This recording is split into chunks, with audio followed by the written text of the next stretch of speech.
I started this podcast because I'm fascinated by how we get better at bridge, how we reach that next level.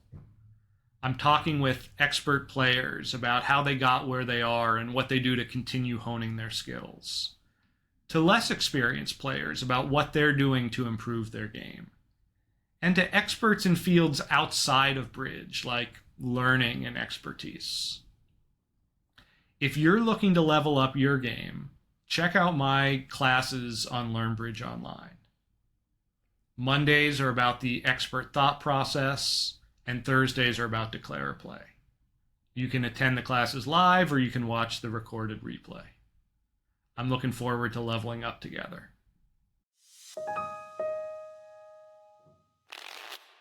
All right, I am joined today by Joel Wooldridge. Joel, thank you so much for being here. And thank you. I'm happy to be here. So tell me, how did you learn bridge? I learned bridge through my parents. They're both long-term bridge players, and I learned it when I was like maybe 8 years old and loved the game. Caught my interest right away, so I stuck with it. And you came up through the U.S. Junior program, is that right? Yeah, that's true. I started playing in the junior program maybe when I was 13. My first try was with Sam Hirschman. We didn't qualify for the team. In 2 years' time, I developed a partnership with Tom Carmichael. I met him when I was at the first team trials. At the time, it was a pairs trials. They were selecting teams. The next one was a teams trials with Tom. And then we ended up making a team. We were added onto a team that we played, even though we didn't qualify on our own merit with our own team. And the rest is history. Just kept playing in the juniors with Tom, then eventually with John Hurd. How did you get good? You know, we all go from like, we know what we're doing a little bit to like, when did you feel like I'm good at this game? Well, I had a lot of early success. So, I mean, maybe I felt like I was good before I really was. I don't know. People were telling me I was good for my age for sure. I first joined the league when I was 9, and then it took me a year and a half to turn Life Master. And at the time, I had broken youngest Life Master record. So that was nice. I won a regional with my mom in Toronto. My first regional was a mixed pairs that I won.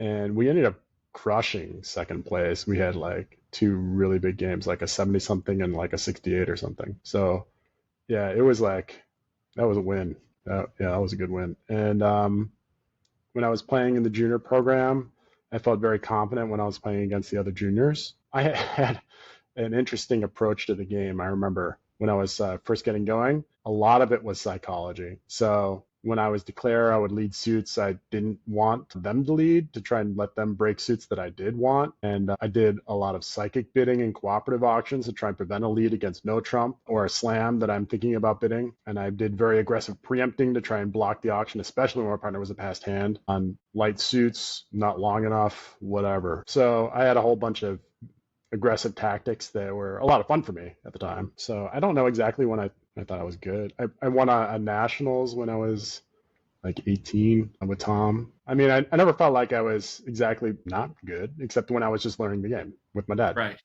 Sure. And so what do you think contributed to just continually getting better?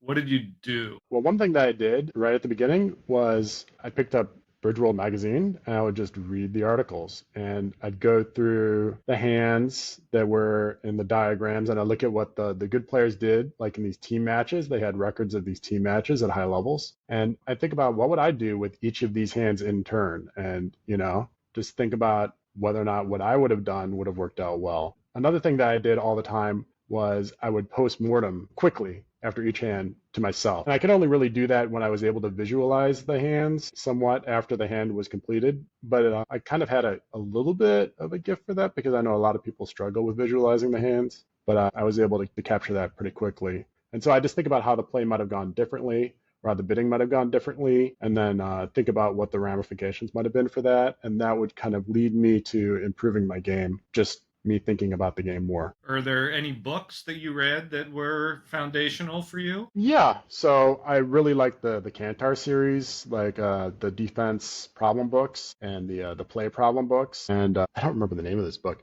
but it had a picture of the hideous hog and it had a whole bunch of different squeezes in it. So I learned a bunch of squeezes that way. I picked up Alan Falk's Spingle Challenge, and that wasn't just another good problem book. So just like all the good problem books, I would say, where you have to plan the play, to really give it a good effort, right? Like you have to see several tricks in advance. What's going to happen? If something loses, what are they going to do? If something wings, where are you? Like, are you in a good position? And you have to plan for what you need to succeed, and just not give up. If you can't see the solution, but you're getting close, just wait it out. Keep looking at it.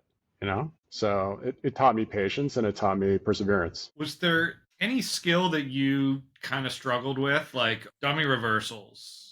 Somehow I just don't see them. Or, was there anything like that that was an issue for you? Well, I mean, I'd definitely say bidding came slower than play. I had to take a lot of time learning different scenarios for what the auction meant. So the play came a lot quicker. I had to work in the beginning on really training myself to watch the cards because sometimes I would be lazy and I would see the cards but not file them away, And so I would get upset at myself when there was an important card that I had missed early in the play and I hadn't been able to remember it. So I had to train myself, always watch the cards. And if you don't see the cards, don't flip the trick over until you do. Really follow them away and what they mean. Same thing with counting. Like you can't miss a discard. Every time that they discard, it has to be added into the bank. So just really the discipline of watching partners' cards, watching declares cards, making sure everything adds up before you're willing to continue to the next trick. And that took a long time throughout my junior years to really hone in on. So how do you do that? Like, what was the process for you of, okay, this is something I really want to focus on. I'm lazy. Sometimes I miss a spot card. How do you focus on that skill? Well, one of the things I did is I would sit forward in my chair. So I feel like if I was more, into the game, energy wise, that would help me with focusing on what's going on. I mean, it was just more of a willingness to really push myself to try and be better. And you have to be honest with yourself. If you miss the card, no excuses, just do better next time and really try harder. Do you like say the cards to yourself, like four of clubs? Sometimes, but it's mostly just imagining the cards is more what I do. I think about how they're relevant in the remainder of the cards. So like if there's a three missing, like is that like how many cards are lower than the card that I'm looking at that I'm trying to study and figure out? How many cards are higher? What were the possibly options for a partner's card meaning, right? What would he, if he had these different hands, like in this suit, like what might he have chosen differently? And so there's a lot of negative inferences that can be drawn as well. And also, what would declare maybe be false carding from? What would they be thinking about? If they know your signals, what would they want to do? If they are false carding, what would it mean if, the ramifications of things? Takes you down the rabbit hole, doesn't it? Yeah, it does. Yeah. There's a lot to think about. There is. There is. And, you have a reputation as a thoughtful player. Do you feel pressure, time pressure, playing in these big events? Well, yes and no. When I was younger, I did not feel time pressure because when I started playing in a lot of these events, they didn't give you slow play penalties in these pair games, especially team games. Like there were as many high level team games, not just the ones I'm playing in, where these like spin gold events would go maybe hours over the expected time. And there were no penalties for it. And there was great bridge. And it was just expected that, bridge is a game that takes time. And so in order to play it well, sometimes you're going to have to take extra time. And so I never felt pressure back then. But when they started instituting these time penalties, and then, people started, especially when the online thing happened and during COVID, like everyone started playing online. And then there's like these strict regimented time rounds. And people are like, they seem to yell at you every time you take 30 seconds. So yeah, I felt pressure from that. I don't think bridge should be played so quickly. I think it is a game of thought. And you should be able to take some time, especially when there's a time allotment. Just try and stick to your time allotment as best you can. Do you like the way the USBF has done it with Love Bridge at the trials? I think that it's nice that the players and the partnerships and the teams get a specific recording of how long they're taking so that, if they take long on a hand, but that's not indicative of how they play throughout the match, that, they're not punished for that one hand. But of course, if they are taking a lot of time throughout the match, then that would be reflected as well in the recording. So I think that's very nice to have an accurate estimate of how long players are actually taking. I think so too. I really enjoyed it. Do you remember your first big win in a team match, like a team that you were not expecting to beat? I remember playing against some Italians with my mom in like a spin gold when I was very young. And I don't know exactly which Italians were on the team, so I can't say, which names, but they were international players and experts. And I remember at one point they just freely bid up to a slam, and I had like 16 high, including honor, fourth of trump, and I was like, whatever, I'm just gonna double. And like my honors were on side, and they were finessing me, but then like they still couldn't make it. I just had too much wood, and so now they're desperate to take this one finesse, and I like duck my offside honor. I'm like, go ahead and repeat it. If you do, you're down extra, and they're just like, I gotta do it. Yeah. So I remember that was like a big victory, and I don't know if we won that match or if we got close to winning that match, but I mean, I guess that's maybe one of my oldest memories of a really good team. And then at some point you start to feel like I belong here with these guys, like the luminaries of the game, right? Like, what was that process like for you? Well, I remember playing against a lot of players with renown who I knew where they were in the beginning and having trouble doing well against them. And I was like, okay, well, just the next time I'm gonna, just go again and hopefully I'll learn something. And it's just a matter of like, learning and experience gathering throughout the years. And then eventually at some point you emerge victorious one time, and it's kind of like the monkey is off your back, and this pair does not just own me anymore. So, and things get interesting. Yeah. How much bridge do you play these days? I play every day during the week. I would be playing the weekends, except that I try to keep my life. So I take off Saturdays and Sundays now for the most part, unless I'm playing in a regional or a national at least. So mostly you're playing with students during the week? Yeah, I mostly play with students. I've recently adopted playing some practice most days during the week as well, just bidding practice with my regular partner to try and keep our partnership strong in the auction, and that's actually been pretty good. It makes me feel confident by the time the nationals roll around. So I'm doing that on a Cubids app. Yeah. How do you use your time playing with students to work on your own game? Do you feel like you can use that time to make yourself a stronger player? Well, the time that I spend with my students, even though it's like it might be like a club game or it could be some sectional regional that they've hired me for, or it could just be like a lesson that I've prepared, it's still bridge, right? So things will happen, and most hands are unique, but they have some themes or comparisons to previous hands that you can build on. And so whenever you're thinking about the game, right, if you're just not, totally just pitching cards, there's still something to be learned. So even though you're playing with a student, a lot of it is like, okay, well, how do I create my defense or my bidding to best help my partner, so that they can't go wrong? And so that like fence building is actually really interesting to look at it from a different perspective. Yeah, I have found that as well playing with students. What do you do leading up to a big tournament? Does your routine change? Well, one of the things I like to do is I like to review my notes. So any areas where I think, there could be a memory issue, I just go in there and refresh myself so that if it does come up, I feel confident. Because a lot of these big events are mostly just about feeling confident and then doing your best. And it's not necessarily that you're going to, succeed that way, but at least you're putting your best foot forward. And you're playing with David Granger these days? Is that right? That's my regular partner is David Granger, yes. What do your notes with him look like? How long are they? Well, we have a lot of notes, and they're detailed about auctions and the follow-ups and like, tertiary and fourth rounds and fifth rounds, because we use like transfers over a club, and then there's like a lot of rounds of the bidding, and so there's all these options that can happen because the auction is taking longer with these transfers. So I just kind of have to look and see when we get down to like the fourth round of an auction what it might mean. And I mean, they're detailed in some spots. It's not like every auction is in our notes, but there's a lot. Are they like 100 pages, 200, 500? No, we have under 100 pages. Okay. Are you in charge of keeping and updating the notes? We're both in charge of it.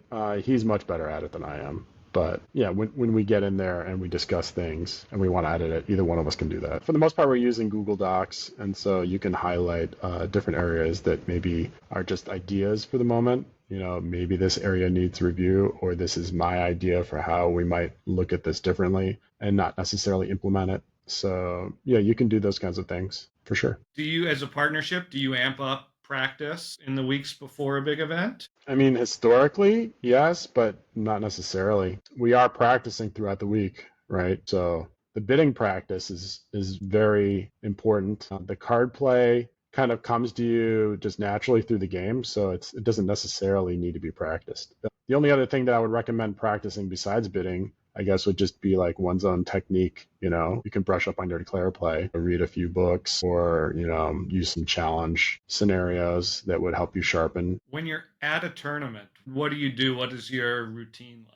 Well, at a tournament, I think it's very important to make sure that you get enough sleep and that you're sleeping at a reasonable hour, at least from what you're used to, and that you eat your meals as you normally would, and you just plan to not cause too much stress in your life for the tournament because you don't want to burn yourself out. I regularly exercise now, but I don't necessarily need to do that. I just, I do that as well. It doesn't really cause a problem for me. How about, do you drink at all during a tournament? I mean, I try not to. If there's an important event, I try not to drink the day before or during the event. When the event is over, yeah, sure, whatever, as long as there's not another important event. You changed your diet and lifestyle a few years ago. Do you think it has affected your bridge? I definitely think it has affected my bridge. Just generally speaking, I like to be active, like I enjoy being active, and I like being healthy, and I always enjoyed sports. So it kind of bothered me that I had let myself go, and so I always wanted to get in better condition anyway. But it was actually a great side effect to bridge because I found that when you're more active, feeling healthy, the mind moves smoother, and like you get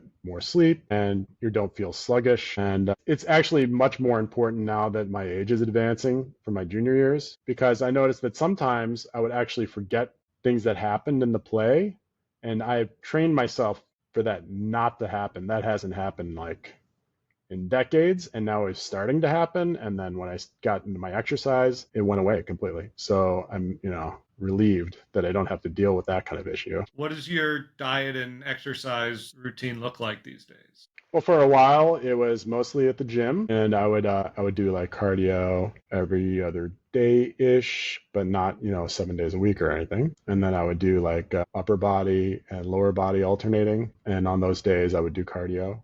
In the beginning, it was maybe 3 days a week or 2 days a week just to get into it, because going from zero to exercise regularly, not easy until you can build a routine around it. Right now, my exercise routine looks more like I go into the gym one day and I'll lift some weights. I'll do some core work, maybe on my own back at home with an exercise mat. And then the next day I'll go running because my girlfriend likes to run. And running is awesome, by the way. And I was not a runner as a kid. And so this was difficult to get into.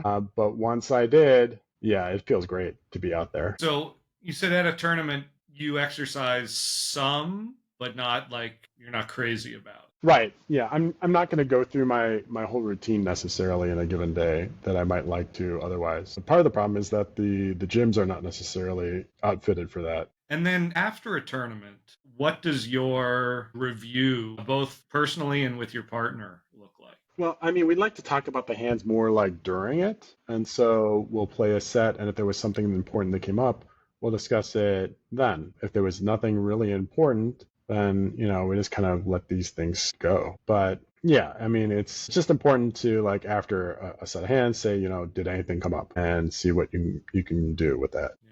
One theme I've been getting from, talking to a lot of people is that what differentiates really good players from, the level below them is less about just bridge skill, knowledge, experience, and more about just coming to the table and playing your best. Does that resonate for you? Well, yes and no. I feel like coming to the table and playing your best might be what separates the very best players from the really great players, right? But I think mastering your skills of the game and your partnership are what's going to separate really great players from most of the otherwise competitive players. Yeah. Yeah. I feel like there is certainly a significant difference between you and me. And so that's part of what I'm trying to figure out this year is like, what should I be doing? If you were going to help me design a training regimen to just get better at bridge, how do you think I should be spending my time? Well, I'm going to say that one of my advantages is that I really, really like bridge. Like, I really like bridge. And so if I'm thinking about bridge, I'm just always kind of happy. But you have to like constantly think about bridge. Things come up, you're like, huh, could that have gone differently? I wonder if there was a way to optimize there, and you have to think about things from their point of view. What was the psychology that could I have, would they have been taken in by a certain move? Would this false card have really misled them? How devious would that have been? And so you have to think about just all the different angles. And when you're really analyzing it, right, you can learn things and hopefully file them away for next time. You have students, you work with people who are at the intermediate level. What do you see that the common sort of mistakes that they make at that level? The biggest mistake that they make almost uniformly is counting. I don't know if they aren't willing to, or if they just, aren't apt to doing it well, but they have a lot of difficulty with, placing the high card points, placing the distribution in suits that aren't trump, especially remembering what's been discarded and adding it to the total. Specific spot cards, remembering what was played so that the next card has more relevance. Like a lot of these things, they have trouble with. So I would say that would be the biggest problem for most of them. I try to remind them that if they had decided to count this suit on this hand, that it would have given them information that they kind of needed. And so I'm hoping that, if I give them enough reminders how the counting might help them, that they would, find it in themselves to now push forward and really try and master that skill, because it is a big leaping stone to like move up in skill is counting. And a lot of players are not willing to do it. They just kind of want to play the game and be like, I sort of counted and I sort of knew what was going on. And, that was good enough on a bunch of hands, but why not, always count? And then you always know what's going on, And so that's a big deal. But When you're counting, let's say you're counting out declares high cards, and they play the king, and they have the ace, whatever's happening, right? When do you put the ace in their hand? Like, when they later play the ace, how do you make sure that you're not counting it twice? Do you understand my question? yeah, I understand your question. I'd say it's probably because I count the hand differently than that. Okay. I don't use like a current tally necessarily. I kind of think about the hand as soon as I can and try and place the high card points, what I think are around the table. And so when I'm placing the points, it kind of gives me an estimate of what I think Declare and my partner have. And so just when they show up with cards, like at some point, if I need to think about what I, might have changed, then I'll just take a moment and just add them up with the new information. But I don't think I've ever counted a card twice. So it's not they're at 11 because I remember the ace is in their hand and now they're at 15 because they played the ace. That, Never happened. never happened. Me either. It's never happened to me. I was just asking for a friend. Yeah, okay. What's the best advice you've ever gotten about bridge? Well, I remember one time I was playing in a team match and like a spin gold, and it was the fourth quarter, and we were losing the match badly. And the person trying to, sympathetically talk to me, he said, one thing I like to do when I'm behind like this is I like to pretend that the match is just starting new, and maybe we can just win this one quarter. And I pretty much thought to myself, you know what? That's not how I'm going to play the game. I'm going to try to win anyway. Do you have a mentor these days? Like, if you have a problem, do you have someone that you go to? Well, if I think that a bridge problem is not necessarily satisfactory for me to solve by myself, then I have a bunch of trusted friends, experts that I value their opinion. And so I'll give them the problem that I'm thinking about and see what they have to say. And not necessarily that what they have to say is like more important than what I might have thought of or what, someone else might have thought of, but just that they might give me a perspective on how to think about it. And that would be insightful. Are you a competitive person? Yeah, I'm definitely fairly competitive, Yeah. but Yeah. I don't mind losing as well. Okay. And that was not easy for me to learn. I learned it kind of early on when I started playing professionally because sometimes I'm just put in situations where I can't win because of what's been going on. And so acceptance with that did not come easy for me because up to then I had always been in a situation where the odds weren't stacked against me. And so like I always had a chance to win. So sometimes it's like, okay, you have to learn acceptance. And I'm not sure if that was a good thing or not, but it is more of a balancing. So say you're in the finals of the Vanderbilt and it's a close match. If you win the match by 10, how long do you enjoy that? If you lose the match by 10, how long does that eat at you? Well, I think losing the match lasts with me longer than winning the match. Winning the match, I mean, fantastic, feel great for, maybe years afterwards. But losing the match, that's like a lifetime of pain. Are there any mistakes that you feel like you make too often? Because we all make mistakes, right? Do you find that there's a type of classification that you would say are the most common for you? Yeah, I'd say the type of mistake that I'm more inclined to make is where I take an estimate of, I think, the likelihood of something succeeding is like if I have to push to a slam or if I have to maybe play no trump instead of a suit contract. And if my estimate says it's unlikely that I need to approach this angle, I sometimes just decide to overlook it and proceed with what I think is the likeliest outcome. Really what I should be doing is leaving it up to partner on a lot of these auctions and just more cooperative bidding, I would say. And between the world class players and the handful who are just at the very top, what distinguishes those top players? What's the difference? Well, it's a little hard to say because sometimes you see these top players and you're just like, wow, they really get it. And I don't know if it's just they have a different way of thinking about the game that gets them there quicker or not. I sometimes wonder about it. Are there any pairs or players that just have your number? That you're like, I never beat these guys. Not really. I mean, historically, I haven't beaten several pairs, but it's not that they have my number. It's that I just haven't succeeded yet. I mean, I've had back and forths with them. Just the outcome hasn't been in my favor. That's all. So what's your attitude like sitting down at the table against them? Is it like this is my time? No, it's just it's time to go to work. That's all. And I don't want to give away anything that they aren't entitled to. How do you deal with a bad result? I mean, one of my habits for growing is that I post mortem to myself after a hand. And so if I have a bad result, I might still be thinking about it maybe a little longer than I should. And that can be distracting. But as soon as I catch myself being distracted, I'm like, okay, well, I have to put that away. And then I do, right? So, I mean, part of, I guess, how I deal with a bad result is thinking about it and thinking through what happened and trying to decide how that might have gone differently. And if it's my fault, I mean, obviously I feel bad about it, but at least I've come to a decision on how, the blame should be assessed at least. And yeah, probably if it's my fault, I also know why it's my fault. So it's much better to have a resolution over a bad result, right? In my own mind, at least, about what happened there in order to grow and move on. That's interesting. So you need to kind of analyze it before you can let it go.